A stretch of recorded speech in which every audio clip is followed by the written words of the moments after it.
Waktu tahun 2019 kan, aku tuh hamil ya bang, 4 bulan mau jalan 5 gitu kan. Aku udah seneng banget sama suami itu. Pas mau 4 bulanan, aku periksa itu nggak ada detak jantung. Kaget aku bang.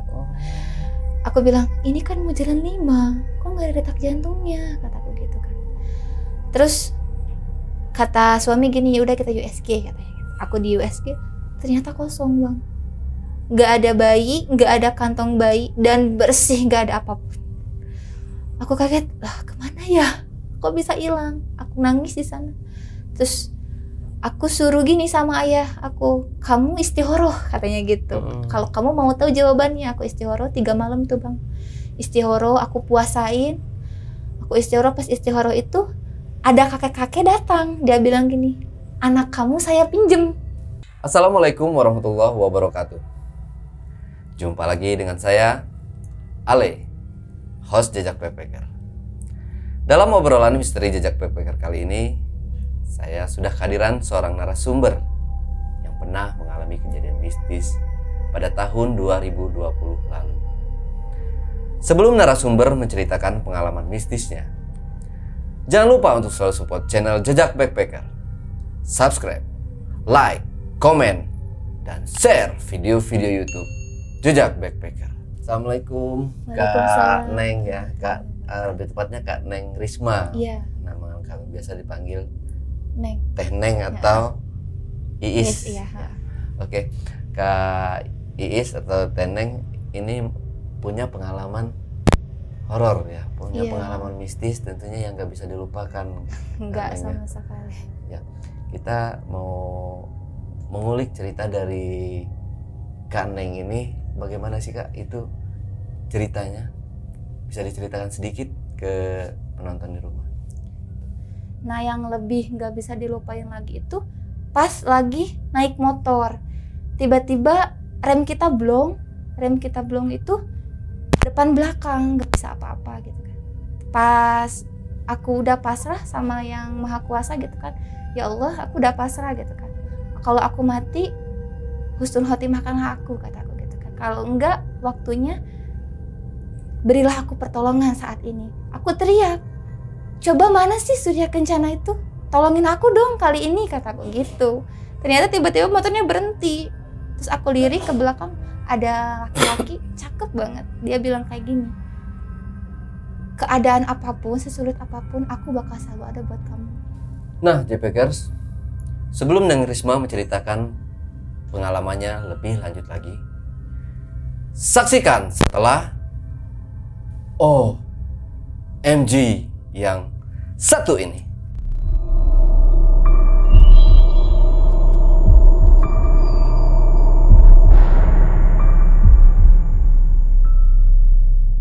Oke, Kak Neng Risma, mungkin bisa langsung diceritakan pengalaman mistis yang pernah dialami oleh Kak Risma pada tahun 2020 lalu itu. Oh iya bang, gini ceritanya itu, aku naik itu pertama kali ya bang ya, itu tepat 25 Juli 2020. Kalau hijriahnya itu tepat 4 Rayagung gitu kan, 6 hari mau ke Idul Adha gitu.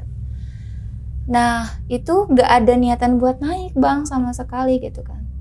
Awalnya itu tanggal 23 Juli itu aku sama suami itu naik dulu ke atas kan, ke Pancuran Emas. Ketemu sama kakak aku. Kakak aku tuh lagi ngobrol sama 8 anak buahnya, ngobrolin masalah naik, katanya hari Sabtu kita naik. Aku nanya, bah mau kemana sih? Kan kakak aku suka dipanggilnya abah sama aku kan. Bah mau kemana? Mau naik Neng ke atas katanya. Oh, aku bilang gitu. Aku gak ada niatan buat naik bang. Terus kakak aku tiba-tiba bilang kayak gini, ikut kamu katanya. Enggak kak, kata. Enggak bah, kataku. Kenapa? Fisik aku nggak kuat, takutnya nanti digotong rame-rame, kataku gitu.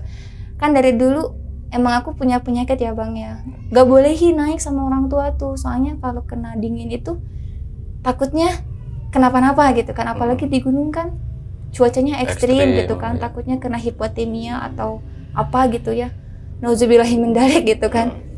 Terus kata kakak aku, kalau kamu gak percaya, kamu tawasul dulu geh katanya. Wirid dulu di atas tuh, di batu kan, di Pancuran Emas itu ada batu sajadah ya, sejadah tempat sholatnya para wali sama tempat sholatnya Raden Haji Surya Kencana gitu. Aku tawasul di sana, aku bilang, katanya aku suruh naik, bener enggak sih, kata aku gitu. Tiba-tiba ayah batin aku tuh datang gitu kan. Dia duduk di pinggir aku, dia sambil ngusap kayak gini, kamu naik ya ke atas, ayah tuh udah kangen katanya. Ayah tuh udah kangen, kakak kamu juga mau ketemu sama kamu, udah 20 tahun lo gak ketemu, katanya gitu, kata ayah aku tuh. Aku jawab, ih ama, kan ama tahu aku nih gak kuat naik gunung, kata. Gimana mau naik, ini posisi aja aku lagi asam lambung lagi naik, kata aku. Enggak sembuh pulang dari sini, asal iya aja. Aku bilang, ya udah iya, kata aku. Gak boleh bilang enggak, harus iya gitu. Aku iyain, terus aku ngomong sama kakak, kak, iya aku mau ikut, kata abah, ya udah ikut, persiapin pulang sekarang. Aku pulang sama suami, abis Jumatan jam 2 itu aku berangkat dari Cikalong, kan aku asal dari Cikalong Kulon ya. Kata suami langsung berangkat ke rumahnya kakak aku gitu kan.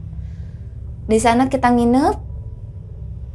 Sabtu jam 8 kita start di rumahnya, sampai ke pos Gunung Putri itu jam 9. Kita start naik itu jam setengah 10. Jam setengah 10 itu kita baru masuk pos pertama.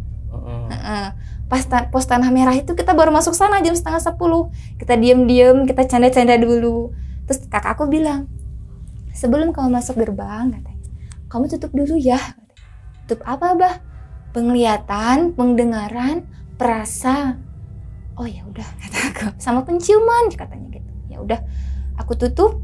Pas aku udah tutup, udah tuh. Masuk kan gerbang tuh ada Taman Nasional kan, di sana ada gerbang kan. Kita berhenti dulu, foto-foto dulu sama abah. Terus pas kita desa kata abah gini, kamu baca bismillah dulu ya, katanya.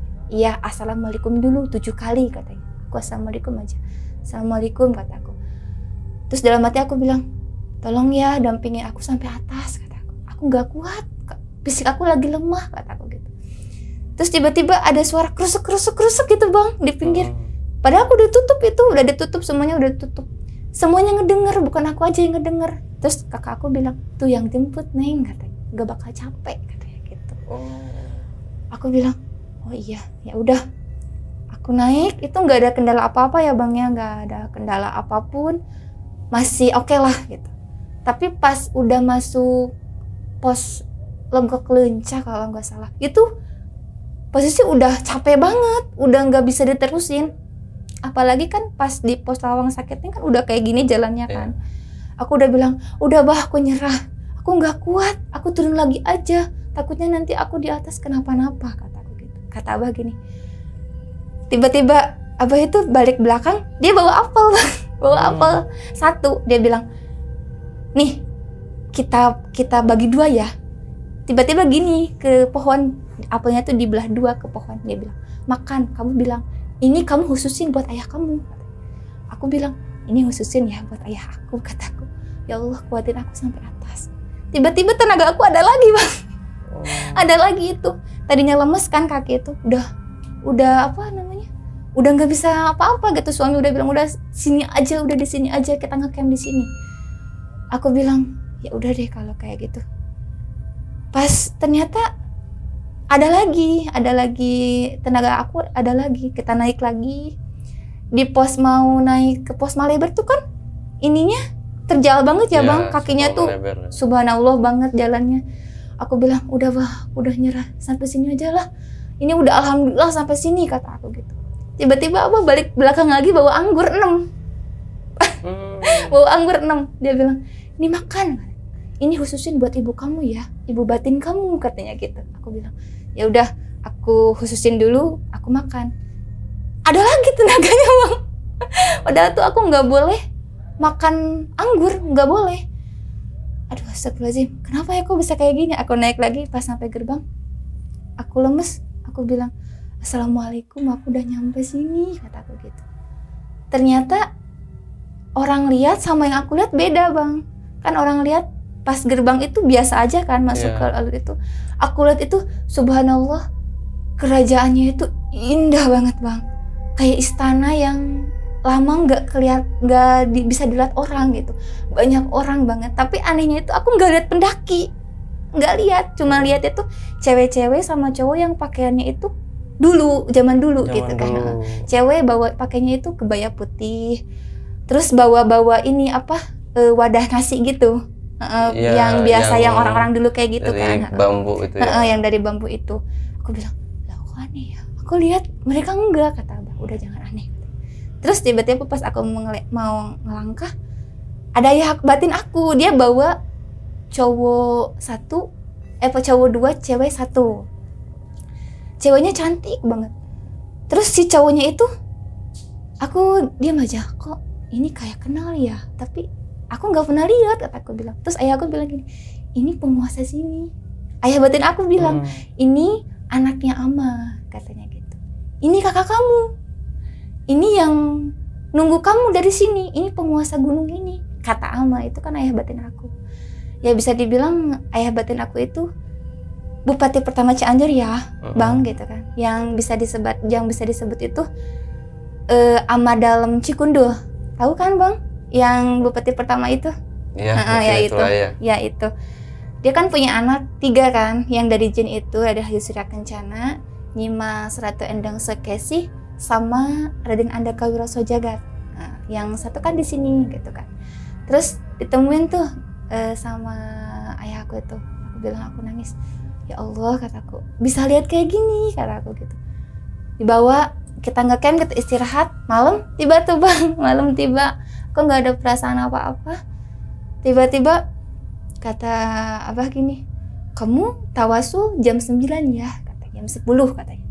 Abah tawasul habis isya. Ya bah. Aku duduk, pas ini tuh aku nanya ke abah, abah kok kita nggak nerusin ke Gemuruh sih? Ke Gemuruh itu kan ke Puncak Manik ya. Iya. Aku pengen kesana banget, kata aku. Aku pengen ke Batu Dongdang, kata aku. Pengen kesana, pengen silaturahmi kesana. Udah nggak apa-apa, kata ayah kamu di sini aja. Kamu nggak kuat, kamu pasti capek. Ayah kamu sayang kamu, gak mau kamu kenapa-napa, katanya gitu. Ya udah, aku nurut aja. Abis itu tawasul. Terus tiba-tiba jam 10 tiba tuh, kata kakak aku, udah tawasul. Aku berdua sama suami di tenda bang. Aku baru assalamualaikum 3 kali, tiba-tiba tenda sebelah itu rubuh. Tenda kakak aku tuh rubuh, gebruk gitu suaranya tuh. Pokoknya keras banget, kayak ada benda jatuh, tapi nggak ada benda apapun. Terus kata kakak aku bilang kayak gini, Neng, kamu kalau manggil pelan-pelan dong, katanya. Ini kita ketiban semuanya kena imbas, katanya gitu. Ih, bah, aku cuman bilang assalamualaikum kok, kataku gitu. Iya nih, ayah kamu datang nggak kira-kira, katanya gitu. Bawa rombongan banyak banget, katanya gitu. Jadi tenda sebelah tuh rubuh. Aku nggak gubris, udahlah. Itu mungkin halusinasi kakak aku, kataku. Udahlah, aku tawasul. Pas aku lagi wirid kan, kata ayah aku harus wirid itu harus 1000 dalam semalam gitu kan. Aku wirid sama suami. Lagi wirid itu tiba-tiba ada bau minyak, tapi minyaknya tuh nggak ada di sini bang. Kalau bisa diiniin minyaknya yang ada di Mekah, apa ya itu namanya, wangi banget minyaknya itu. Aku bilang, Bibi, kok bau ya? Aku lagi wirid sampai berhenti dulu. Bibi, kok wangi ya? Wangi apa ini? Kata suami. Iya, apa ya? Temen-temenan suami itu nyium. Bibi, bau banget, kata. Ini sampai gini nyengat banget. Pas aku gini, astagfirullahaladzim, kok ada orang di depan. Suami sampai lihat, kata dia gini, Mimi, kata, itu siapa? Gak tahu, kataku. Terus tiba-tiba ayahku datang. Oh, ini Ama, kataku. Terus Ama bilang, ini kakak kamu, katanya. Ini ibu kamu, ini kakak cewek kamu, ini kakak laki-laki kamu yang sebelum kamu, katanya gitu. Aku gini aja, lah, masa ya? Ini benar nyata ya? Lihat nggak sih, kataku. Kata suami, oh, lihat, katanya. Aku nangis di sana, aku nangis. Ya Allah, subhanallah, kekuasaan Allah, aku bisa lihat kayak gini. Bahkan suami aku aja yang nggak pernah lihat kayak gitu bisa lihat, kata aku gini.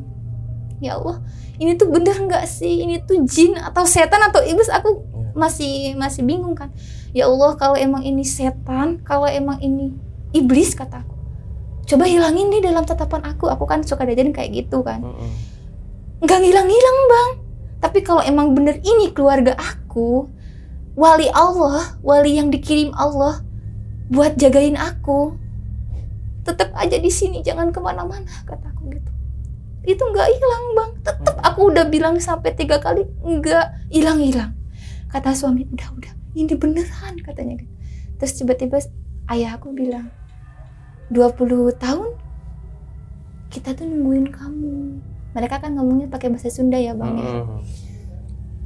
Kita tuh nungguin kamu udah 20 tahun Neng, katanya.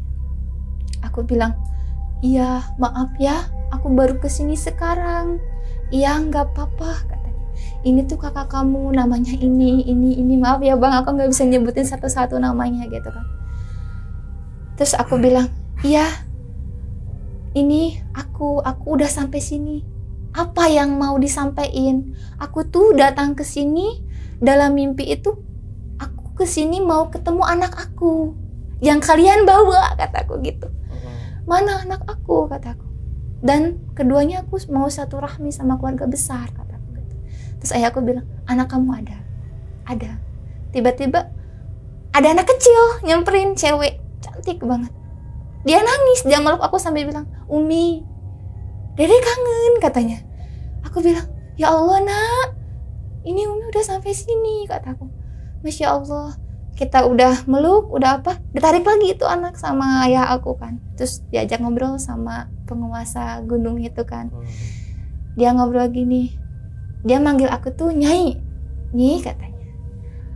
Kakang kesini mau ngasih sesuatu buat kamu, katanya gitu. Cuman kamu yang kakang sayang. Soalnya cuman adik kakang satu-satunya itu cuman kamu. Cewek itu cuma satu-satunya, udah ada lagi. Kalau ada yang ngaku-ngaku adik kakang, anak kakang, itu semuanya bohong. Cuman kamu satu-satunya. Kata beliau, suami aku aja sempat dengar sampai nangis. Aku bilang, masa iya? Aku bilang sampai kayak gitu kan. Terus dia itu bawa barang di nampan gitu, diserahin sama dayang cantik-cantik, ditaruh di depan aku. Dia bilang gini, ini kakang mau ngasih oleh-oleh buat kamu, katanya gitu. Aku bilang, oh, apa ini ya, kataku.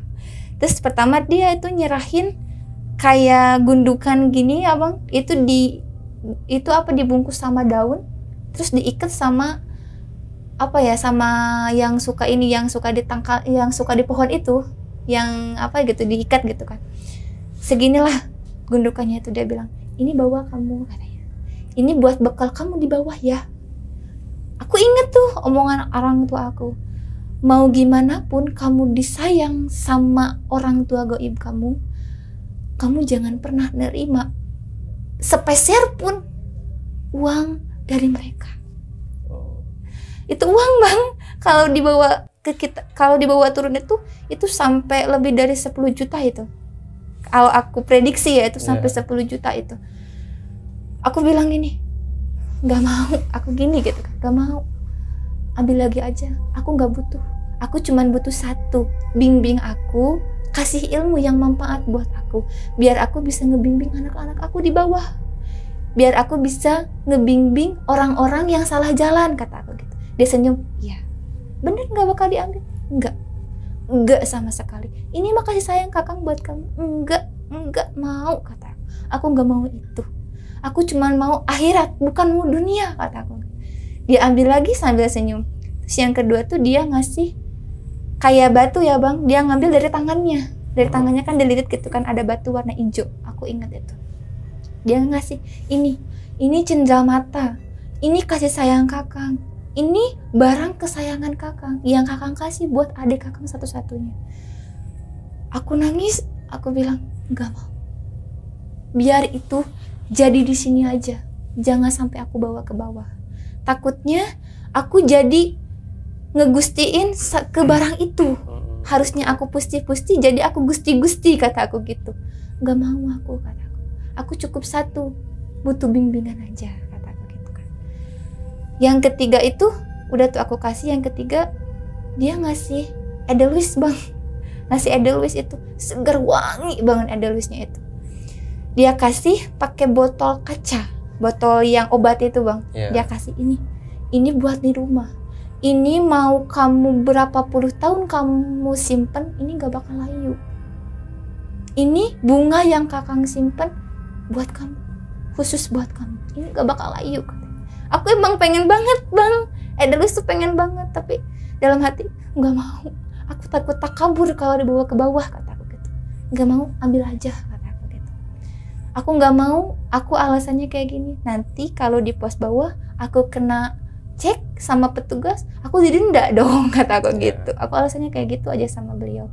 Terus beliau gak bakal, gak mau, kata aku. Dia ambil lagi, yang terakhir dia kasih minum bang. Di botol obat juga dia kasih minum. Ini jangan ditolak, ini harus kamu minum. Aku minum bang, aku minum.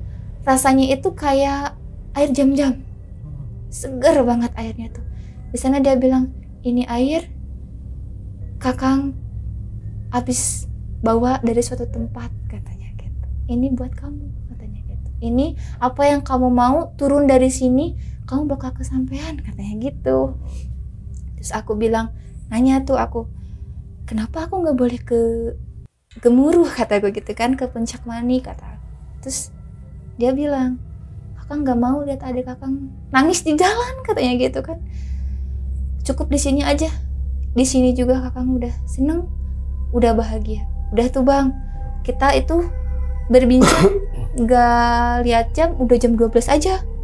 Udah berapa jam itu aku ngomong sama beliau itu ya, sampai jam 12 malam sama suami. Tiba-tiba pas itu kita tidur itu tiba-tiba dingin bang. Ternyata pas dicek handphone itu suhunya lagi 8 derajat. Subhanallah bang, kita sampai gini aja. Aku bilang, aku punya salah apa ya, kata aku, sampai dingin kayak gini suhunya. Tapi kita lihat kan banyak yang ngecamp kan di atas, nggak ada yang keluar bang. Semuanya di dalam kayak yang nyaman banget tidur. Tapi kita 11 orang itu pada kedinginan bang.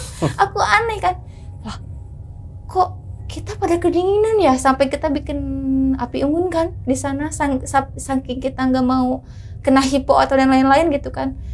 Kita ini gitu kan. Terus kata abah, tidur sana, tidur. Aku tidur, tiba-tiba aku mimpi bang.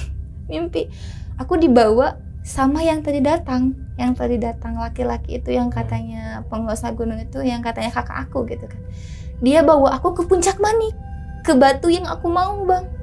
Dia bawa aku ke batu itu, dia bilang, ini kakak udah bawa kamu ke sini, udah bawa kamu ke batu ini, katanya. Kamu mau apa? Aku mau ke Lis Selawai Jajar, kata aku gitu. Itu kan nggak boleh diinjek sama orang. Ya udah ayo. Aku dibawa ke Lis Selawai Jajar kan. Terus dia bilang, kamu mau ngambil apa di sana? Nggak mau, aku cuma melihat aja. Gimana sih lumbung padi yang di atas itu? Gitu kan. Terus yang aku lihat itu, yang pas dibawa sama kakak aku itu, di atas kelihatan di bawah itu istana besar banget bang. Terus kakakku bilang, ini itu kerajaan Pajajaran, katanya gitu bang. Oh iya masa, kataku gitu. Iya, kamu tahu nggak? Ini itu kerajaan yang berapa ratus tahun ke belakang pernah hilang, katanya gitu. Di sini hilangnya. Terus tiba-tiba ada cowok bang, yang pakai caping gitu kan. Kalau bahasa Sundanya mah apa? Cetok katanya gitu kan. Dia datang senyum. Dia bilang, ini saya penguasa ini semua, katanya gitu. Aku kaget, astagfirullahaladzim, ini siapa? Terus kakakku bilang, ini yang punya istana itu. Beliau yang ngilangin dengan sekejap mata. Aku ingat, astagfirullahaladzim, kan yang terakhir yang ngejabat di Pajajaran itu Prabu Siliwangi terakhir, kataku gitu kan. Aku cium tangannya, terus dia meluk aku, dia bilang, kamu baru nemuin, saya baru nemuin kamu, katanya. Udah rindu, katanya kalau bahasa Indonesianya ya, itu kan dia ngomongnya pakai Sunda kasar gitu kan. Terus aku bilang, iya saya juga rindu, kataku gitu kan. Tapi apa daya, saya baru kesini, kataku gitu.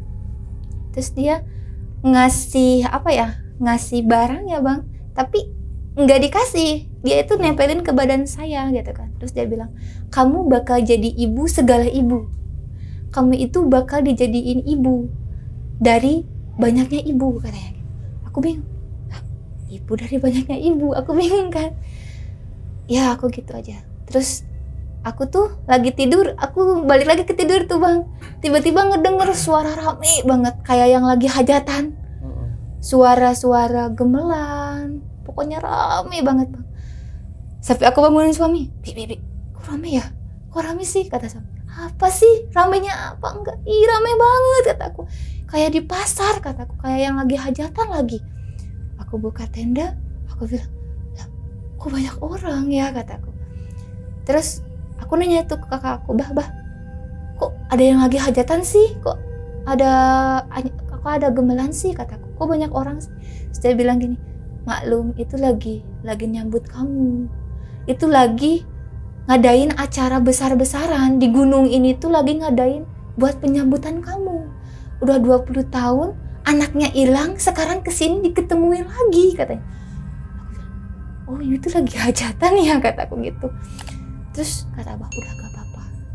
Terus aku bilang, aku bilang tuh sama ayah aku, udah ya ama kataku, aku minta hari ini pas aku lagi di sini jangan ngambil korban satupun, kata aku bilang. Soalnya aku inget bang, kalau ada lagi hajatan di atas tuh suka ada korban. Padahal aku tuh takut gitu kan kalau ada korban. Aku bilang, udah ya hari ini sampai hari besok aku turun, jangan ada korban, jangan ada korban. Mereka harus turun dengan selamat yang udah ada di sini, yang udah ada di gunung ini, kata aku gitu kan. Pokoknya jangan ada yang jadi korban. Aku nggak mau, aku nggak ridho, kata ayahku, nggak bakalan. Itu tuh kabut tiba-tiba nutup bang, hitam banget. Tiba-tiba nggak kelihatan tenda satupun. Kan awalnya tuh tenda yang sebelah sana tuh kelihatan kan ada lampu ya, mereka bawa lampu. Sama sekali nggak kelihatan. Aku bilang, kok aneh ya. Terus udah tuh kita masuk waktu subuh ya bang ya, kita sholat berjamaah. Habis itu kita ngadain turun. Kita turun katanya start jam 8 kata kakak aku. Awalnya di sini bang, mulainya di sini nih. Yang bikin aku nggak bisa lupain sampai sekarang. Subhanallah banget bang. Turun tanpa makan, tanpa apapun gitu kan. Minum doang kita turun, soalnya kehabisan gitu kan, kehabisan bahan pokok. Pas turun itu kan kita masuk pos Maleber, terus Lawang Saketeng kan. Aku ketinggalan tuh bertiga, aku, suami sama Bang Andi gitu kan.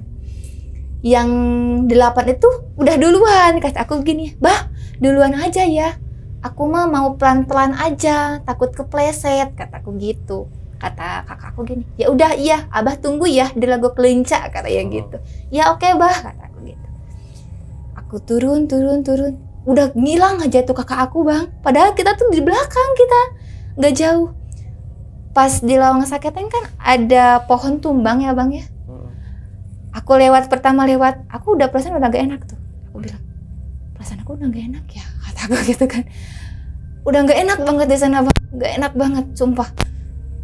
2 kali udah semakin gak enak, aku udah lewat lagi itu pohon tumbang. Bi, kita udah 2 kali loh lewat pohon tumbang ini, kata suami. Ah perasaan kamu aja, katanya gitu. Aku bilang, beneran Bi, ini udah 2 kali loh, kata aku gitu. Yang ketiga kalinya, aku nepuk pundaknya suami. Kamu sadar gak sih? Kita tuh disasarin, tahu nggak? Kataku gitu kan. Ini tuh pohon tumbang yang kita lewati udah 3 kali, kataku gitu. Kata suami, oh iya. Kita dudukan bertiga, aku, suami bersama Bang Andi, kata Bang Andi. Gimana ya nasib kita nih? Udah, kita pulang, kita pasti pulang, kataku gitu. Dalam hati aku bilang gini bang, kamu belum pamitan. Jadi ngomong sendiri sama hati gitu kan. Aku ngadep belakang, aku bilang, aku pulang ya, bimbing aku sampai bawah ya, jangan sampai kenapa-napa. Kalaupun ada yang mau bawa aku, nyasarin aku, tolong dong ngilangin mereka gitu kan. Tolong dong jangan nyasarin aku, kataku.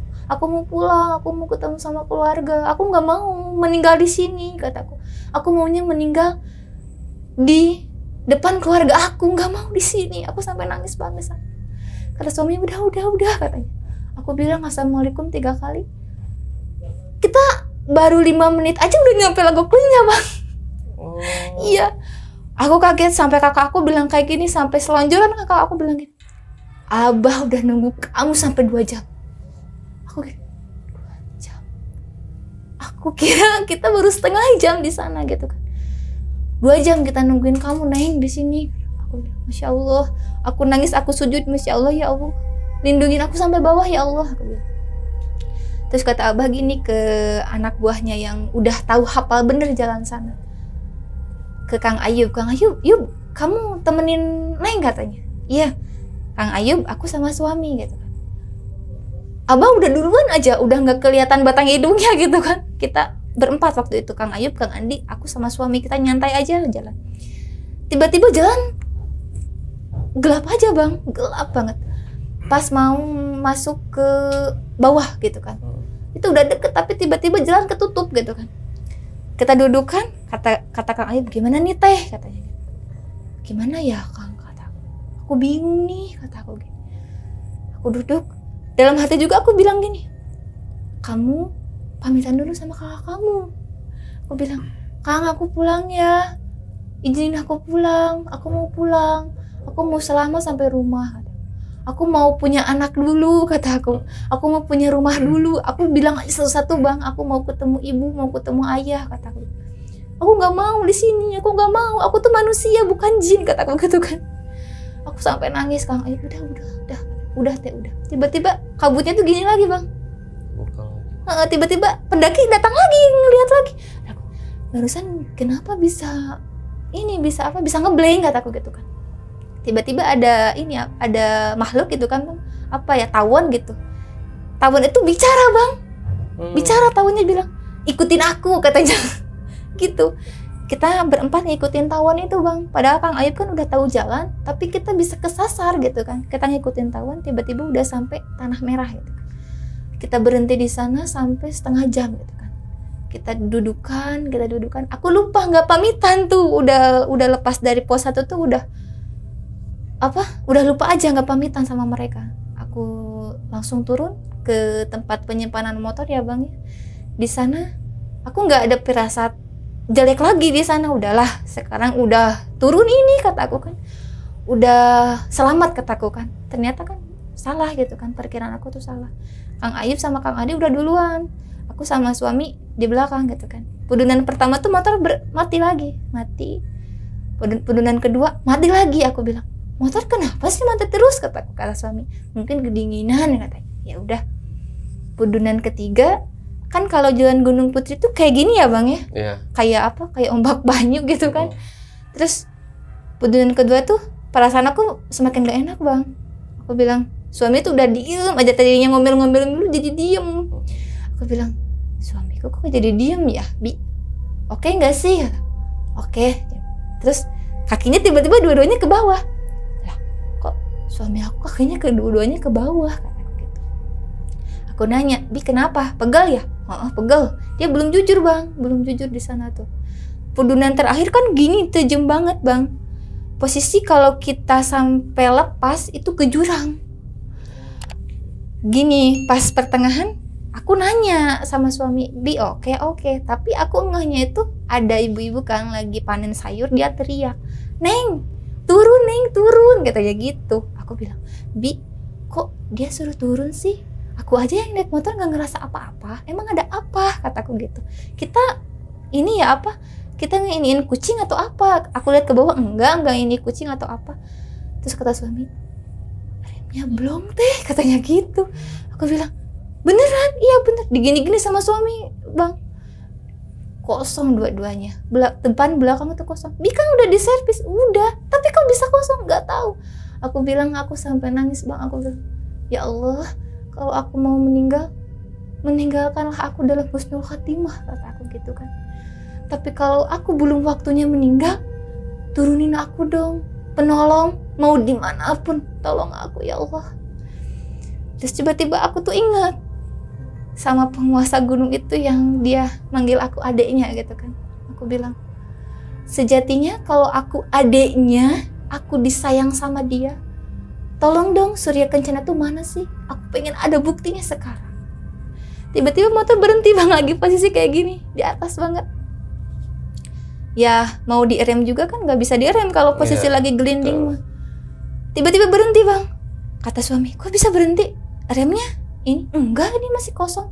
Aku lihat ke belakang, dia senyum, ganteng banget bang. Dia bilang gini, kamu jangan khawatir, sesulit apapun keadaan kamu, posisi kamu, saya bakal ada buat kamu. Aku nangis di sana bang, sekenceng-kencengnya nangis. Sampai aku bilang, ini tuh bener apa bohong sih? Kataku, ini mimpi apa nyata sih? Kataku gitu. Kita dikepinggirin sama beliau, sampai aku diem bingung. Ini mau dilanjutin apa gimana gitu kan? Kalau dilanjutin ini rem masih belum gitu kan? Kita gak mau ambil resiko kataku. Terus beliau bilang, kamu bawa air di atas kan? Coba airnya kamu siram ke motor katanya. Aku bilang, Bi, siram dong airnya ke motor. Suami siram tuh ke motor. Ternyata ada lagi bang, ada lagi berfungsi lagi remnya. Aku bengong dong, kok bisa ya? Aku bingung bang di sana. Ini apa ya? Ini kesalahan aku atau gimana? Kata aku gitu.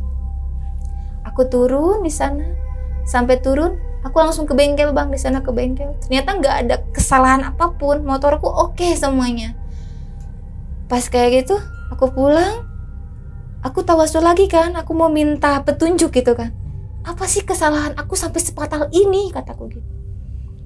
Ternyata pas aku lagi tawasul, jam 10 malam nyampe rumah itu, ayahku datang. Dia bilang gini, kamu gak pamitan. Ayah batinnya. Iya, kamu gak pamitan sama keluarga kamu. Udah di pos 1 kamu gak pamitan. Dan salahnya kamu juga, kamu nggak pamitan juga ke kakak kamu, katanya gitu. Dia tuh pengen kamu pamitan, katanya bang gitu. Aku bilang, maaf, aku cuma manusia biasa, kataku. Ya manusia sifatnya hilap lah, kataku gitu. Kata ayah aku, ya udah nggak apa-apa, kamu tawasulin dulu aja lagi. Aku tawasulin lagi mereka yang aku lewat lah, katanya ya, kelewat yang waktu di gunung. Terus pas gitu aku bilang kayak gitu kan. Nah di sana sampai sekarang bang, alhamdulillah komunikasi aku sama beliau semua baik gitu. Baik gitu kan. Tapi sampai detik ini kalau disuruh ke atas lagi kayaknya enggak deh bang. Enggak, soalnya takut itu. Masih traumanya, takut nggak dibolehin turun gitu bang. Masalahnya kan ya kali ya bang, kita harus tinggal di gunung gitu, nggak mau gitu. Tapi kalau di mimpi-mimpi sering aku dibawa ke sana gitu, ke atas ke puncak gitu, sering. Oh, sering didatangin. Sering. Enggak sering dibawa gitu. Akunya ke sana, tapi di mimpi. Oh, di mimpi. Gitu. Datang ke sana, bukan dibawa. Bukan. Ya. Tapi di mimpi gitu kan. Kita ada di sana gitu. Tapi aku suka bilang, aku nggak mau ke atas. Aku mending di bawah aja deh, kata aku gitu. Jadi aku sering kesini aja gitu. Ke deket-deket sinilah gitu, ke bawah gunungnya gitu. Oke. Yang tadi anak kecil itu tadi Kak, itu kan kalau menurut cerita dari Kak Neng ini kan itu adalah anak Teh Neng ya. Iya. Itu gimana bisa apa maksudnya? Masih anaknya itu bisa ada di sana. Oh gini bang ceritanya. Waktu tahun 2019 kan, aku tuh hamil ya bang. 4 bulan mau jalan 5 gitu kan. Aku udah seneng banget sama suami itu. Pas mau 4 bulanan, aku periksa itu nggak ada detak jantung. Kaget aku bang. Aku bilang, ini kan mau jalan 5, kok nggak ada detak jantungnya, kataku gitu kan. Terus kata suami gini, ya udah kita USG katanya. Aku di USG, ternyata kosong bang. Nggak ada bayi, nggak ada kantong bayi, dan bersih, nggak ada apapun. Aku kaget, lah kemana ya?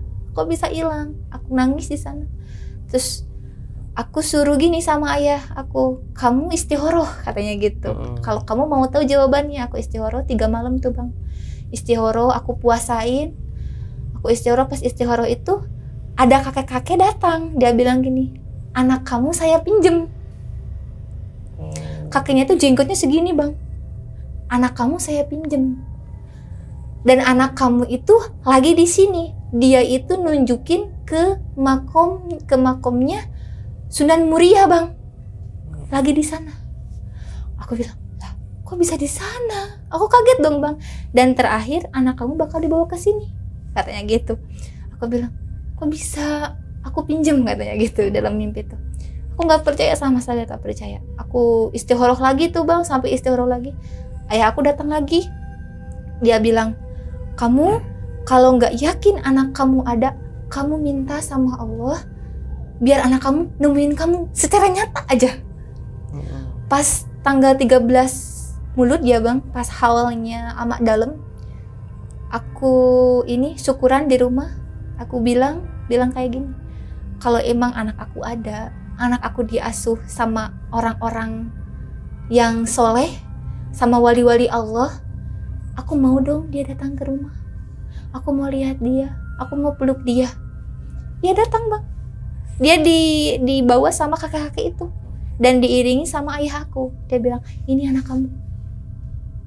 Aku bilang, kalau emang kamu anak aku, siapa nama kamu? Dia nyebutin namanya, Bang. Karena aku kasih nama tuh, Bang, anaknya. Aku kasih nama. Ternyata dia nyebutin nama gitu kan. Aku nangis, suami juga nangis. Dia bilang, ini anak Abi. Iya, anak Abi. Dia bilang gitu, anak kecil. Kalau di sini kan 10 bulan ya, Bang. Kalau di dunia ini 10 bulan, tapi kalau di dunia itu udah 10 tahun, Bang.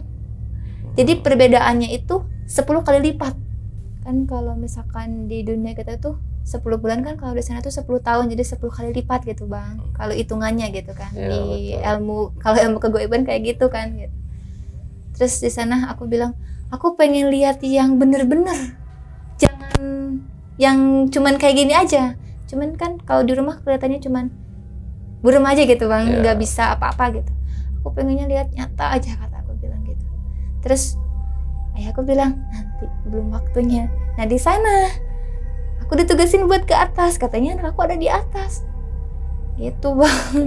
Makanya aku mau ke atas tuh, pertama tuh mau ketemu sama anak aku, kedua pengen silaturahmi gitu. Gitu. Dan ayah aku tuh ngejanjiin, kamu turun dari bawah sini, udah silaturahmi, udah ketemu anak kamu, Ama bakal balikin anak kamu ke kandungan kamu. Itu bener, Bang. Selang 1 bulan turun dari gunung itu, aku hamil lagi. Hamil lagi, Bang.